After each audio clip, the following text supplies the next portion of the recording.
Olá pessoal do Combate ao Câncer, estamos aqui hoje com mais um vídeo para vocês, só que dessa vez o conteúdo é sobre mielodisplasia. Hoje nós vamos dar informações gerais sobre a doença. Vamos lá! Vamos começar. O que é a mielodisplasia? A mielodisplasia também pode ser chamada de síndrome mielodisplásica. Mielo por causa da medula, do mau funcionamento das células da medula óssea. Então a mielodisplasia é um conjunto de doenças originadas do mau funcionamento da medula óssea, que levam a uma produção insuficiente ou inadequada de células sanguíneas saudáveis, ou as células produzidas não são suficientes para suprir a demanda, ou elas podem ter um mau funcionamento na sua própria maquinaria.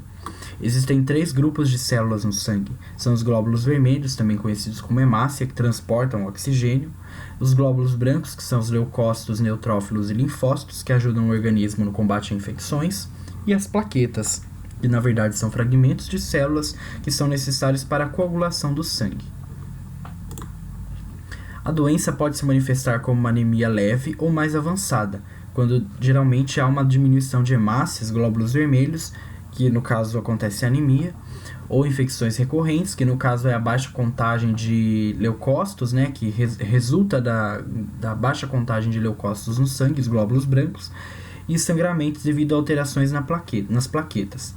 A mielodisplasia pode se progredir, ou seja, pode evoluir até se transformar em uma leucemia mieloide aguda, que no caso é um câncer de sangue. Agora nós vamos falar algumas coisas que você deve saber sobre a mielodisplasia. 40% dos casos de mielodisplasia se transformam em leucemia aguda. É a doença do sangue mais comum nas pessoas com mais de 60 anos. Não existe prevenção e é mais comum em homens. Agora nós vamos falar um pouco sobre os sintomas da mielodisplasia.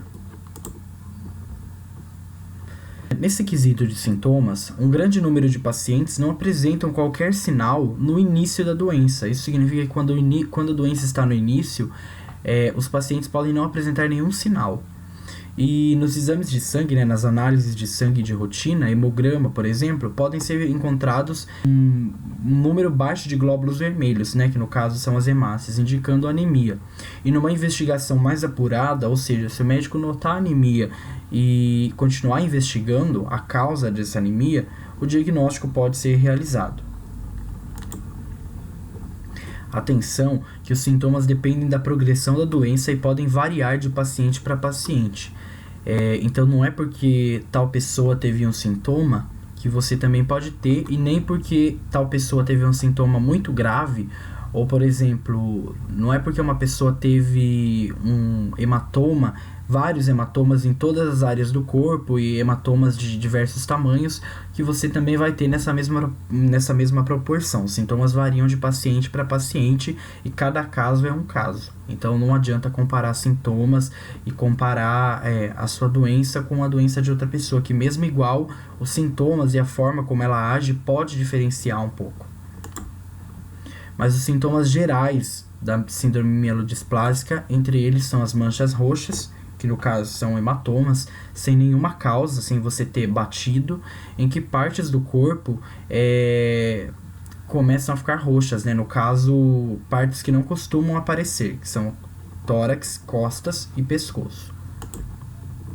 Outro sintoma é o cansaço ou a falta de ar devido à anemia.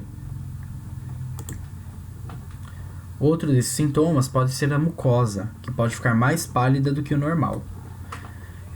Por exemplo, no interior das pálpebras ou gengivas, que são tecidos de mucosas.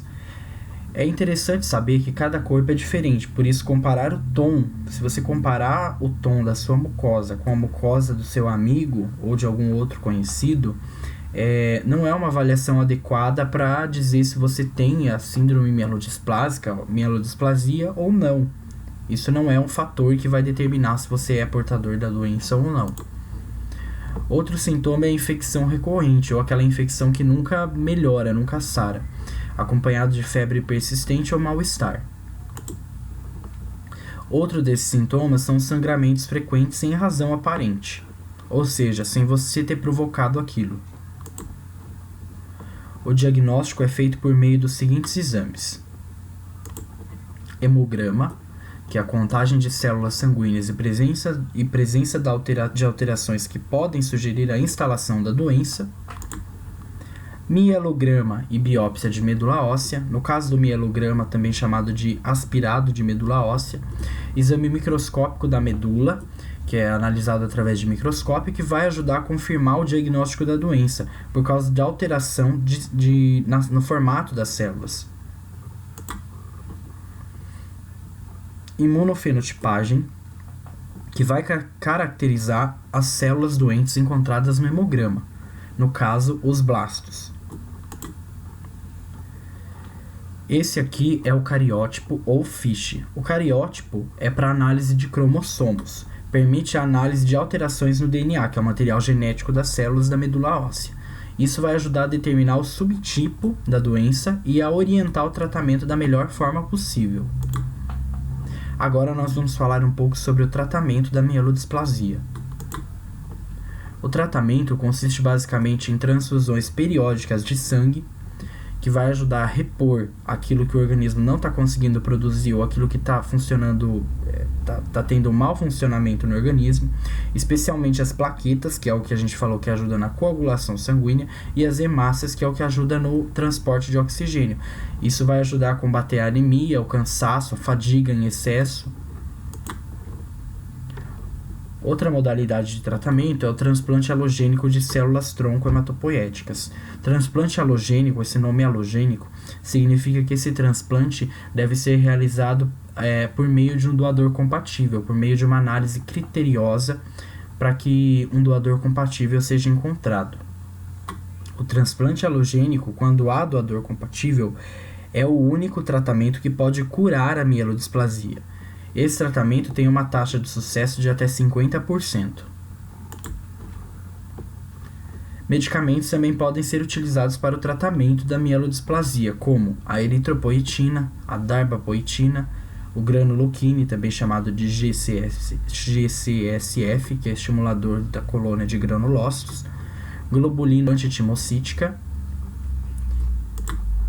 ciclosporina, azacitidina, decitabina e lenalidomida. Todos os medicamentos devem ser prescritos por um hematologista, que é o médico que cuida das doenças e desordens do sangue. Sempre fique alerta aos sintomas e se for necessário, procure um hematologista. Gostou do nosso vídeo? Se você gostou, não esqueça de comentar, de compartilhar, de dar aquele joinha para que outras pessoas também possam assistir e repassar a informação adiante. E se você tem Facebook, dá uma passada lá na nossa fanpage. Basta acessar facebook.com/combatecâncer. E as nossas redes sociais são instagram.com/combatecâncer, o nosso site que é o www.combatealcancer.com, o nosso Twitter que também é @combatecâncer, e nós temos um site que fala somente sobre mielodisplasia, que é o www.mielodisplasia.com. Os créditos do vídeo vão para algumas informações que foram retiradas da ABRALHE, Associação Brasileira de Linfoma e Leucemia.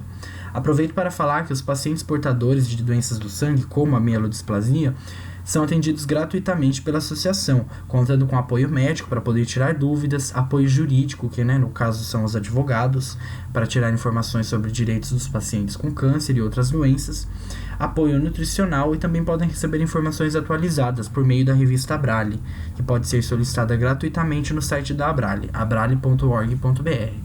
Esse vídeo foi apresentado por mim. Qualquer informação nesse vídeo não tem a finalidade de oferecer diagnóstico, tratamento ou qualquer terapia, é apenas como caráter de informação. Se você possui qualquer sintoma, procure um médico. Abraços e até o próximo vídeo.